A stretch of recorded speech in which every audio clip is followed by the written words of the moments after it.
कहा है ब्राह्मण प्रभु ने कि बताओ तीसरा पैर कहाँ रखूं? तो बलि ने कहा है प्रभु आपने तीनों लोग लिए हैं ना, अभी मेरे पास अपना शरीर रह गया है, तीसरा पैर आप मेरे मस्तक पर रख दो। इसके लिए सभी तरसते हुए कि प्रभु का चरण हमारे मस्तक पर रखें। प्रभु तीसरे चरण में आप मुझे भी ले लीजिए। ये सब कुछ तो भगवान का ही है। तीन पैर पृथ्वी का मतलब समझते हो क्या होता है? भगवान क्या क्या मानते हैं? भगवान गए थे बलि के यहाँ तो तीन पैर पृथ्वी मांगी है। तीन पैर का मतलब क्या होता है? सबसे पहले भगवान कहते हैं कि तन भगवान को समर्पण करना चाहिए। ये प्रभु का ही शरीर है, प्रभु की कृपा से ही मिला है और हम प्रभु की सेवा में लगाएंगे तो जीवन धन्य हो जाएगा। तन प्रभु को समर्पण कीजिए। फिर मन भगवान के चरणों में, भगवान की सेवा में लगा रहना चाहिए। मन से सेवा करेंगे उसी का फल मिलता है। और तीसरे नंबर पर प्रभु ये भी देखते हैं कि आप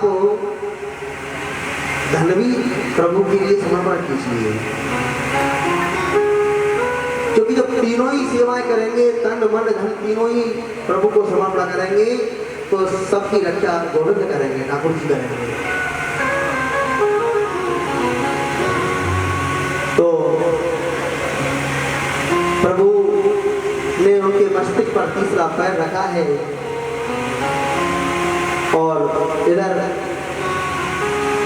बलि भी धन्य हो गया। बताओ, बलि की पत्नी आई है कि प्रभु ये संसार में लोग कहते हैं कि ये धन मेरा है, ये मकान मेरा है, ये दुकान मेरी है, ये सब तो भगवान का है, ये प्रभु का दिया हुआ है। यदि प्रभु की कृपा हमारे पर नहीं हो तो हमारा शरीर काम नहीं करेगा, हम कहीं जा नहीं सकते हैं। ये प्रभु की कृपा ही तो है। व्यक्ति कहता है कि नहीं जी ये शरीर मेरा है, अहंकार में ये धन मेरा है और इसका मैं मालिक हूँ। ऐसे भी भक्त जाते हैं, ऐसे भी लोग जाते हैं। एक दारू पीने वाला गया और पुजारी जी से कहने लगा ये बताओ पुजारी जी ये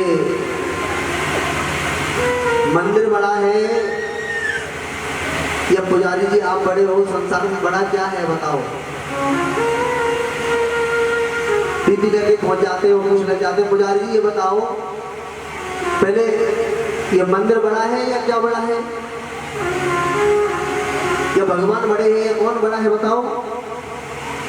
पुजारी जी बताओ क्या बड़ा है, तुम जानते हो। तो पुजारी जी ने कहा जी देखो सब मंदिर में आते हैं, भगवान को प्रणाम करते हैं और इसलिए मंदिर ही बड़ा है। मन का द्वार है वो मंदिर है, मंदिर बड़ा है। उसने कहा अरे मंदिर क्यों बड़ा, मंदिर बड़ा तो पृथ्वी में क्यों बड़ा। उसने कहा जी पुजारी जी कहने लगे ठीक है ये पृथ्वी बड़ी है, चलो तुम्हारे कहने में पृथ्वी बड़ी है। उसने कहा अरे पृथ्वी बड़ी तो शंकर जी के गले में क्यों पड़ी, पृथ्वी बड़ी तो शेषनाग के फट पे क्यों पड़ी। तो पुजारी जी ने कहा ठीक है शेषनाग बड़ा है। उसने कहा शेषनाग बड़ा तो शंकर जी गले में क्यों पड़ा। पुजारी जी ने कहा ठीक है जी शंकर जी बड़े हैं। प्रेम से जय श्री राधे। शंकर जी बड़े हैं तो दारू पीने वालों, शंकर जी बड़े तो वो कैलाश पर्वत पे जाने क्यों पड़े। तो पुजारी जी बोले भाई तुम बता दो, तुम जानते हैं क्या बड़ा है संसार में, हमको तो जानकारी है नहीं है, तुम बताओ कौन बड़ा है। उसने कहा जी बताऊं आज के समय पे कौन बड़ा है। आज के समय पे वो बड़ा है जो पूरी बोतल पी के बड़ा है। वो पीली चकाचक और पीने के बाद में उल्टे सीधे दो चार भाषण देते जी हमसे बड़ा कोई नहीं है, हम ही है सबसे बड़े संसार में। वो कहते हैं हम ही है। तो बेचारे को सज्जन व्यक्ति आए ना कोई मिल जाए, हमको मिल जाते हैं कई बार, हमसे भी उल्टे सीधे बोलने लग जाएंगे, अरे पंडित जी पूरे माथे पर चंदन फंदा लगा के पता नहीं कहाँ घूम रहे हो, कहाँ जा रहे हो। मैंने भाई कोई बात नहीं, तुम अपना काम करो, हम अपना काम करने दो। प्रेम सुनो, जय श्री राधे। तो ऐसा है, कभी भी अहंकार अभिमान नहीं होना चाहिए। ये शरीर मेरा है, ये मकान मेरा है, ये सब तो प्रभु की कृपा से मिला है, ये प्रभु की लीला है और प्रभु इसको कभी ले सकते हैं। आज बलि को प्रभु ने छुड़वा दिया है और उसके बाद में बलि के लिए सुतन लोक का राज्य दे दिया, ये तुम्हारे लिए है। और बलि से कहा कि बताओ तुम्हारे मन में कोई कामना है तो बताओ क्या इच्छा है। बलि ने कहा प्रभु मुझे स्वर्ग नहीं चाहिए, मुझे वैकुंठ नहीं चाहिए, मुझे तो एक ही आशीर्वाद दे दो, जब भी मैं अपने महल से निकलूं तो आपके दर्शन करूं और जब भी अपने महल में आऊं तो आपके दर्शन करूं। उन्होंने कहा, भगवान ने कहा इसका मतलब तो ये हुआ कि हम आपके चपरासी हो जाए। बलि ने कहा मैंने ये थोड़ी कहा कि प्रभु आप हमारे चपरासी हो जाओ। भगवान बोला और तुम क्या कह रहे हो, अब मुझे क्या मालूम है तुम कब अपने महल से जाओगे, कब महल में आओगे, 24 घंटे आपके यहाँ मुझे तो लेके खड़ा रहना पड़ेगा डंडा। बलि ने कहा नहीं प्रभु मैं तो आपके दर्शन करना चाहता हूँ। भगवान ने कह दिया ठीक है जाओ, मेरा आशीर्वाद है, नित्य प्रति तुम मेरा दर्शन करोगे। अब जहाँ पर भगवान पहुंच गए बलि के यहाँ पर आप जानते हैं भगवान की पत्नी कौन है, कौन है? लक्ष्मी जी।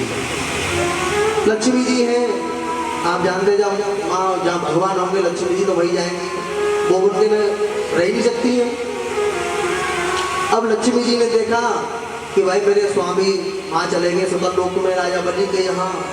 अब धीरे धीरे सुतन लोक में आई और राजा बलि के यहाँ देखा और कहने लगी अरे स्वामी बताओ आज तो तुम चौकीदारी कर रहे हो यहाँ पर। प्रभु ने कहा आप जानती हो मुझे तो वही करना पड़ता है जो भक्त की इच्छा होती है, भक्त का पालन तो मुझे करना पड़ेगा। भक्त की इच्छा है कि मैं यहाँ रहूं और वो मेरे दर्शन करे। तो लक्ष्मी जी बोले स्वामी जी कुछ मुझे भी बता दो, मैं भी आपके साथ में रहूंगी, मैं क्या करूं? तो भगवान बोले कि तुम जाओ अंदर राजा बलि के यहाँ और अपना पूछो उन्हें क्या काम है। राजा बलि के पास में पहुंची लक्ष्मी जी और कहने लगी बताओ मैं भैया आपके यहाँ झाड़ू कर लूँ, झाड़ू पोछा लगा लूँगी, आपके लिए रोटी बना दूँगी, बताऊँ मैं भी आपके सेवा कर लूँगी। बलि ने कहा बहन ये सब तुम्हारा ही तो है, जो तुम्हें अच्छा लगे वैसे ही करो। तो अब रक्षाबंधन आता है ना, रक्षाबंधन वाले दिन राजा बलि को राखी बांधी, तभी से तो ये रक्षा सूत्र होता है ना, कलावा बांधा जाता था, ये रक्षा सूत्र होता है। आज भी अभी रक्षाबंधन गया है तो ये रक्षा सूत्र होता है, इसमें बलि का नाम आता है। ये नवदो बलि राजा नाम रविंद्रो महाबला। बलि राजा की राखी बांधी थी और बलि राजा ने कहा बहन मैं आपको क्या दूं बताओ।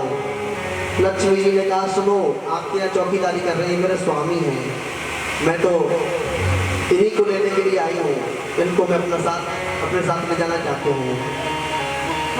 तब गए हैं मेरे प्रभु लक्ष्मी जी के साथ में, प्रेम चलो जय श्री राधे। तो व्यक्ति को कभी भी ऐसा अभिमान नहीं करना चाहिए, प्रभु के कृपा से ही मिलता है, सब ठाकुर जी का दिया हुआ है। और क्यों ना हम ठाकुर जी को समर्पण करें, जीवन सुखद रहेगा। लोग फिर भी ऐसे कंजूस हो गए अरे हमारे घर में तो ये कमी है, हमें तो कुछ मिला ही नहीं है, हमारे पास ये नहीं है। अरे शरीर दिया है ठाकुर जी ने, सब कुछ तो प्रभु की कृपा से मिलता है। मुझे तुमने दाता बहुत कुछ दिया है, मुझे तुमने दाता बहुत कुछ दिया है, तेरा शुक्रिया है, तेरा शुक्रिया है, तेरा शुक्रिया है, तेरा शुक्रिया। मुझे तुमने दाता बहुत कुछ दिया है, मुझे तुमने दाता बहुत कुछ दिया है,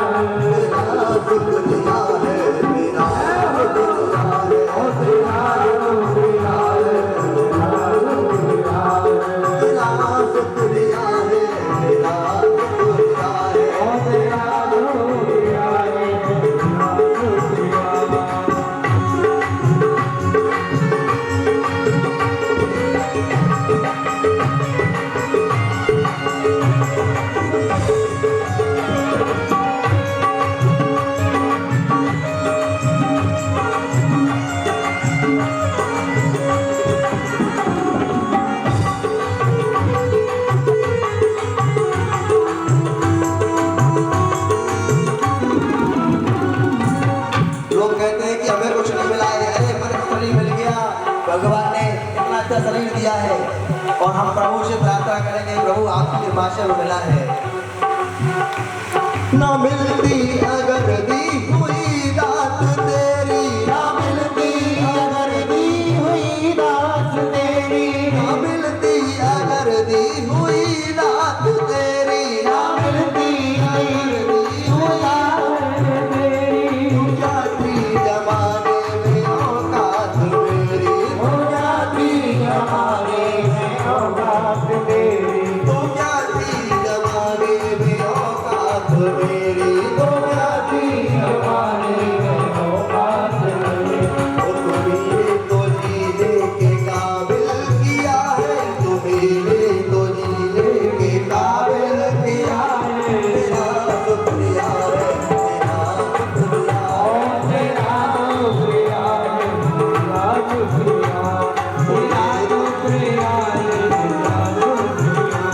मुझे तुमने दाता बहुत कुछ दिया है, मुझे तुमने दाता बहुत कुछ दिया है, तेरा शुक्रिया है, तेरा शुक्रिया है, तेरा शुक्रिया है, तेरा शुक्रिया। राधे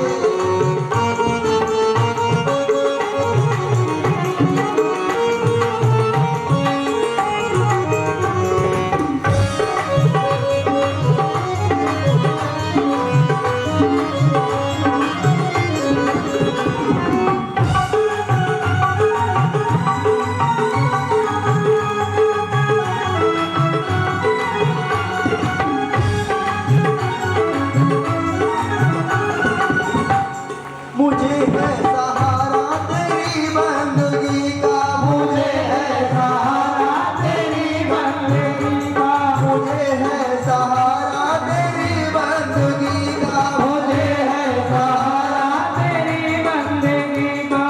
जिस पर गुजारा मेरी जिंदगी का है, जिस पर गुजारा मेरी जिंदगी का, बिना मुझको जो कुछ तुम्हीं से मिला है, बिना मुझको जो कुछ तुम्हीं से मिला है, तेरा शुक्रिया है, तेरा शुक्रिया है, ओ तेरा शुक्रिया है, तेरा शुक्रिया। मुझे तुमने दाता बहुत कुछ दिया है, मुझे तुमने दाता बहुत कुछ दिया है, तेरा शुक्रिया है, तेरा शुक्रिया है, ओ तेरा शुक्रिया है, तेरा शुक्रिया। राधे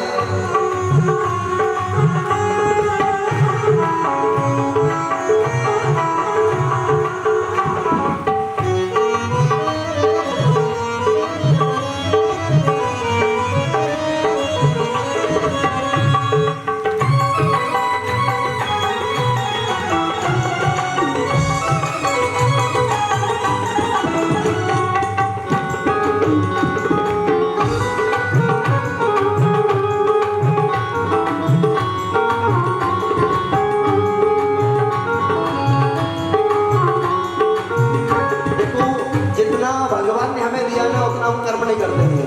भगवान ने हमें बहुत कुछ दिया लेकिन हम उसकी सेवा नहीं कर रहे, हम कुछ नहीं कर पा रहे हैं। जय हो किया कुछ ना मैंने शर्मसार हूँ मैं, किया कुछ ना मैंने शर्मसार हो मैं, किया कुछ ना मैंने शर्मसार हूँ मैं, किया कुछ ना मैंने शर्मसार हो मैं, तेरी रहमतों का तलबदार हूँ मैं, तेरी रहमतों का धन्यवाद हो मैं। लिया कुछ ना मैंने लिया ही लिया है, लिया कुछ नहीं मैंने लिया ही लिया, तेरा शुक्रिया है, तेरा शुक्रिया ओ तेरा शुक्रिया है, तेरा शुक्रिया, ओ तेरा शुक्रिया है, तेरा शुक्रिया।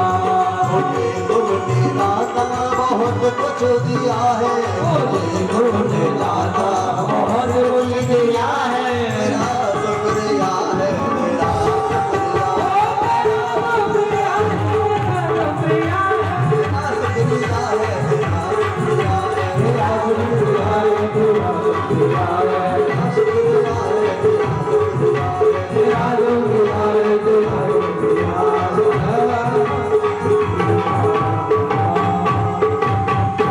कालिया के बिहारी लाल की जय जय श्री राधे श्याम। ये प्रभु की कृपा से हमें मन शरीर मिला है, तो हमें किस काम के लिए मिला है आपने सुना है। ये हमें अच्छे काम करने को मिला है कि जब हम आए थे तो खाली हाथ आए थे, कुछ साथ लेकर के नहीं आए और ना कुछ साथ लेकर के जाएंगे। खाली हाथ आए और ऐसे चले जाएंगे, लेकिन प्रभु का नाम कमा के तो ले जाओ कम से कम। देखो शास्त्र कहते हैं परोपकाराय फलन्ति वृक्षा, परोपकाराय फलन्ति वृक्षा, परोपकाराय ध्वन्ति गावा, परोपकाराय वहन्ति नद्या, परोपकाराय इदं शरीरः। वृक्ष जो फल दे रहे हैं ना, उस फल को स्वयं नहीं खाते हैं। ध्यान रखना, वृक्ष जो फल दे रहे हैं वो स्वयं नहीं खाएंगे। वो आपने कभी देखे हैं बेचारे धूप सहन करेंगे, सब सहन करेंगे, लेकिन फल आप सब खाते हैं। ऐसे ही नदियों में जो पानी बह रहा है, जल बह रहा है, ये भी परोपकार के लिए है। गौ माता जो दूध देती है, उस दूध को स्वयं भी खुद पीती है। वो आप सबके लिए, अपने बच्चे के लिए पिलाती है। ऐसे ही ये मनुष्य शरीर मिला है, ये भी हमें परोपकार के लिए मिला है। ये इसलिए नहीं मिला है कि केवल उसको हम अपने शरीर को अपने ही सेवा में लगाए, अपने ही काम में लगाए। नहा लिए धो लिए, हम सुंदर बन गए, इससे मनुष्य शरीर की शोभा नहीं बनती है। मनुष्य शरीर जब अच्छा बनता है, इससे हम अच्छा काम करें जीवन में। ये मनुष्य शरीर भी परोपकार के लिए मिला है। मानो हमने खा लिया, ये तो भगवान अपना पेट तो दुनिया में सब भर रहे हैं, पशु पक्षी किसी को देख लो, सब दुनिया में अपना पेट भर लेते हैं, कोई भूखा नहीं रहता है भगवान के पास। लेकिन मनुष्य शरीर जो मिला है वो परोपकार के लिए, सबका हित होना चाहिए, सबका अच्छा सोचेगा, उसी का भगवान अच्छा सोचेगा। प्रेम चलो जय श्री राधे। तो ऐसे ही सुखदेव जी बोले राजा पर कृषि कथा, रामचरितमानस कथा भी आती है। इसमें राम जी का अवतार हुआ है। इसमें राम कृष्ण दो एक है, अंतर नहीं निमेष, इनके नैन गंभीर है, उनके सकल विशेष। राम जी के नेत्रों में गंभीरता, श्री कृष्ण के नेत्रों में चपलता, यही अंतर है, बाकी ज्यादा अंतर नहीं बताया है। इसलिए राम जी ने जो किया है वो हमें करना चाहिए, भगवान श्री कृष्ण ने कहा है वो हमें करना चाहिए, यही अंतर है। अब मैं तुम्हें सूर्यवंश कथा सुना रहा हूँ। सूर्यवंश की कथा प्रारंभ होने जा रही है कि नारायण के पुत्र हुए ब्रह्मा, और ब्रह्मा के पुत्र हुए मरीचि, मरीचि के पुत्र है कश्यप, कश्यप के पुत्र हुए सूर्य। सूर्यवंश से प्रारंभ होता है। सूर्य का वास्तविक नाम है वैवस्वत मनु, कहते हैं वास्तविक नाम वैवस्वान है। वैवस्वान के द्वारा जो पुत्र उत्पन्न हुआ है उसे हम वैवस्वत मनु कहते हैं। वैवस्वत मनु महाराज के पुत्र हुए हैं प्रद्युम्न, जो शिव जी के आश्रम में गलती से जाने की वजह से स्त्री बन गए हैं और अंत में उन्होंने देह त्याग दिया है। इसी में वैवस्वत मनु के मन में बड़ी चिंता हुई। उनके 10 पुत्र थे, उनके एक पुत्र का नाम था सरयाती। सरयाती की पुत्री बड़ी सुंदरी थी, उसका नाम सुकन्या रखा। सुकन्या की शादी स्वयं से हुई है। अब तो सूर्यवंश के एक और प्रतापी राजा हुए, नभग, नभग के हुए नाभाग, और नाभाग के हुए अम्बरीश। अम्बरीश नाभाग, अम्बरीश की कथा आती है। अम्बरीश राजा जो थे ना, प्रत्येक एकादशी निर्जला व्रत करते थे। निर्जला व्रत का मतलब होता है कि प्रत्येक इंद्रिय से हम श्री कृष्ण का रसापान करें, इसलिए निर्जला व्रत करते हैं। और एकादशी के बाद में किसी ब्राह्मण को जितना भोजन लेते हैं उतनी सामग्री देनी चाहिए, या तो घर में बनाकर भोजन कराना चाहिए ब्राह्मण को। भोजन भी नहीं करा सकते तो उसके लिए सूखी सामग्री दे दो। मंदिर में देख के आते हैं, द्वादशी वाले दिन देना चाहिए। अब तो अमरीश राजा का नियम था कि एकादशी व्रत किए, अगले दिन दूसरे दिन किसी संत को ब्राह्मण को बुलाया, भोजन कराया, उसके बाद में अपना व्रत प्रारंभ करते थे। तो एक बार क्या हुआ, उनके दुर्वासा ऋषि आ गए। दुर्वासा जी का स्वभाव आप सब जानते हैं, क्रोधी स्वभाव था दुर्वासा जी का, हमेशा क्रोध में रहते थे। दुर्वासा जी आए और अमृत राजा ने एकादशी का व्रत किया था, दुर्वासा जी ने व्रत किया था। तो दुर्वासा जी आ गए अमृत राजा के पास। अमृत राजा ने कहा, ऋषिवर आप आए और आज प्रसादी यही ग्रहण करें। दुर्वासा जी बोले, हाँ कल हमने एकादशी, आज हमने एकादशी व्रत किया है ना, कल एकादशी व्रत रखे थे, द्वादशी में पारायण करना है। तो अमृत राजा बोले कि देखो आप यही भोजन ग्रहण करेंगे द्वादशी में। तो ऐसा करके दुर्वासा जी बोले, ठीक है हम स्नान करके आ रहे हैं, आप जब तक भोजन बनाओ फिर व्रत खोल लेंगे। अब दुर्वासा जी स्नान करने चलेगी। इधर अमृत राजा एक पंडित जी के पास में गए। पंडित जी से बोले, पंडित जी ये बताओ द्वादशी कब तक रहेगी, त्रयोदशी कब लगेगी, और एकादशी का व्रत हमें द्वादशी में खोलना चाहिए, थोड़ा बताइए। पंडित जी ने कह दिया कि अभी थोड़ी देर द्वादशी, उसके बाद त्रयोदशी लगने वाली है, जल्दी से व्रत खोल लेना। तो अमृत राजा ने क्या किया, थोड़ा सा प्रभु का चरणामृत थोड़ा सा लेने लगे। उसी समय पर दुर्वासा जी आ गए। दुर्वासा जी बोले, अरे मेरी बिना आज्ञा के तुमने ये चरणामृत क्यों लिया? क्रोध में आए और क्रोध में लेकर के जटा उखाड़ी, जमीन पर दे मारा। उसमें से कृत्या नाम की राक्षसी पैदा हो गई। कृत्या नाम की राक्षसी अमृत राजा को मारने दौड़ी। अब अमृत राजा की रक्षा के लिए भगवान विष्णु का सुदर्शन चक्र आया और कृत्या नाम की राक्षसी को वश में कर दिया। अब वो सुदर्शन चक्र दुर्वासा जी के पीछे दौड़ने लगा। दुर्वासा जी सबके पास जा रहे, ब्रह्मा के पास में गए कि मुझे बचाओ मुझे बचाओ, शंकर जी के पास में गए। सब ने कहा तुम नारायण के पास जाओ, ये नारायण का सुदर्शन चक्र है। दुर्वासा जी आए नारायण के पास कि मुझे रक्षा करो, मुझे बचाओ। उन्होंने कहा, देखो तुमने अमृत राजा का अपमान किया है, अमृत राजा ने तो अच्छा व्रत किया था, लेकिन आपने उनके साथ में ये क्यों किया? जाओ तुम अमृत राजा से क्षमा मांगो, तभी ये सुदर्शन चक्र वापस जाएगा। दुर्वासा जी आए, दौड़ करके अमृत राजा से क्षमा मांगी है। अमृत राजा ने कहा, नहीं, संत और ब्राह्मणों में कोई अंतर नहीं है, संत ब्राह्मण ये सब भगवान का रूप होते हैं, इसलिए मुझे आप क्षमा करें। अहो अनंत दासानां महत्वं दृष्टपदमे कृतागतोऽपि यदराजन् मंगलानि समीहते। अनंत भगवान के प्रेमियों का महत्व समझा है। एक और राजा हुआ है सूर्यवंश में, योगनाथ राजा।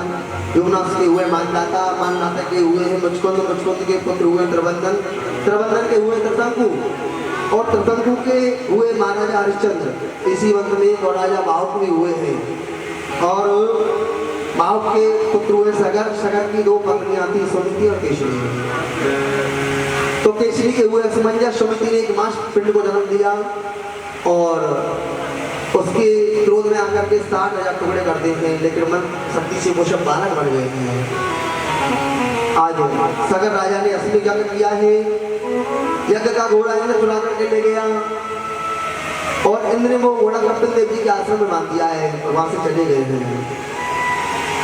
अब जैसे ही सगर के पुत्रों ने जमीन को इतना खोदा है, उसको सागर बना दिया है, इसलिए इसका नाम सागर पड़ गया। आगे कथा आती है असमंजस की पुत्र हुए अंशुमान, अंशुमान के दिलीप, और दिलीप के हुए हैं भागीरथ, जो कि गंगा जी को मृत्युलोक में लाए हैं। फिर भागीरथ के खटवांग दीर्घबाहु रघुवंश के नाम से जाने जाते हैं। इन्हीं वंश में महाराजा दशरथ जी परम तपस्वी प्रतापी राजा दशरथ जी, पहले इन्होंने बहुत अच्छा काम किया था, उसी के बल से अगले जन्म में इनके यहाँ स्वयं भगवान आए हैं, राम पुत्र बन करके आए हैं इनके यहाँ। देखो पहले जन्म में अच्छा कर्म करोगे, अगले जन्म में जब भी तो स्वयं भगवान मिलेंगे। पहले जन्म में ये व्रत रखते थे, भगवान को इतनी पूजा करते थे कि जैसे ही मंदिर में गए तुलसी दल चढ़ाया, बिना पूजा के कुछ नहीं खाते थे। व्यक्ति अपने नियम से काम करेगा तो निश्चय ही भगवान उसको फल देंगे। ऐसे ही पूर्व जन्म ने दशरथ जी ने बहुत अच्छा काम किया था। प्रभु की कृपा से अगले जन्म में जब भी भगवान मिलेंगे, तपस्या करने के बाद में अगला जन्म उनका राजा दशरथ जी का हुआ था। अयोध्या में राज्य करते थे और जैसे ही उनके यहाँ कोई संतान नहीं थी, राजा दशरथ जी अयोध्या में राज्य 3 पत्नियां होने पर भी उनके कोई शंका नहीं हुई। तो वशिष्ठ जी ने कहा कि तुम पुत्र कामेष्टि यज्ञ करो तो तुम्हारे यहाँ स्वयं भगवान आएंगे। आज उन्होंने पुत्र कामेष्टि यज्ञ किया है। तो यज्ञ कुंड से खीर का चारू लेकर के स्वयं अग्नि देव प्रकट हो गए हैं। और राजा ने कहा, तो राजा ने उसको तीनों पत्नियों खिला दिया है। तीनों माताएं आज सजी हुई हैं कि हमारे यहाँ पुत्र होंगे, दुल्हन की तरह सज रही है। गर्भवती है, बड़े सुंदर वस्त्र पहन करके रावण में लिखा हुआ है, नौमी तिथि मधु मास पुनीता, नौमी तिथि मधु मास पुनीता, नौमी तिथि मधु मास पुनीता, नौमी तिथि मधु मास पुनीता, शूल पंछी अब हरि पीता, शूल पंछी अब हरि पीता, शुक्ल पंछी अब हरि पीता। नौमी तिथि ठीक दिन के 12 बजे राघवेंद्र जी का अवतार हुआ था। इसलिए माता कौशल्या को पता है, इसलिए कहते हैं कौशल्या अधिकारी। अब मैया ने कही, लाला वस्त्र उतारो, थोड़े छोटे रूप में हो जाओ। राम जी बोले, मैया बहुत परेशान कर रही है। कभी कहती है छोटे हो जाओ, वस्त्र उतारो, नंगे हो जाओ। मैया हम क्या हो, हमको बहुत शर्म आएगी। मैया ने कही, देख लाला छोटे रूप में ही तो ऐसे ही आते हैं, ऐसे ही बन जाओ। माता पुमी बोली तो मत डोली, जमुना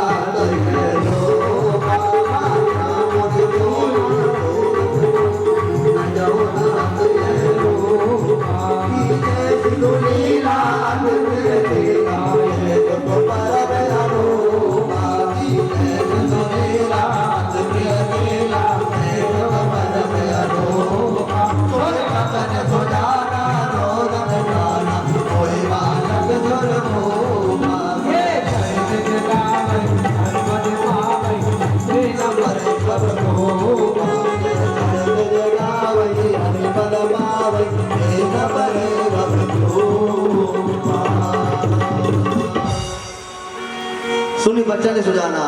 कहते हैं राम जी छोटे हो गए माताओं। मैया ने कहा, रो तो सही। सुनी बच्चा ने सुजाना, रोदन टाना। मगर राम जी रोने लगे, रोदन करने लगे, बड़ी जोर से रोदन करने लगे। आकाश मंडल से देवताओं की भी रोने लगी। अब चंद्रमा सूर्य से कहने लगा, चलो जी मुझे दर्शन करना है। सूर्य बोला, देखो मेरे वंश में आए ना, पहले मैं इनके दर्शन करूंगा, बाद में तुम करना। सो राम जी ने कहा कि तुम चिंता मत करो, अब की बार सूर्यवंश में आया हूँ, अगली बार चंद्रवंश में आऊंगा। इसलिए भगवान राम का नाम रामचंद्र रख दिया है देवताओं ने। राजा रामचंद्र भगवान की सभी भक्तों ने बड़े ही अच्छे स्तुति भी गाई है रामचंद्र भगवान की।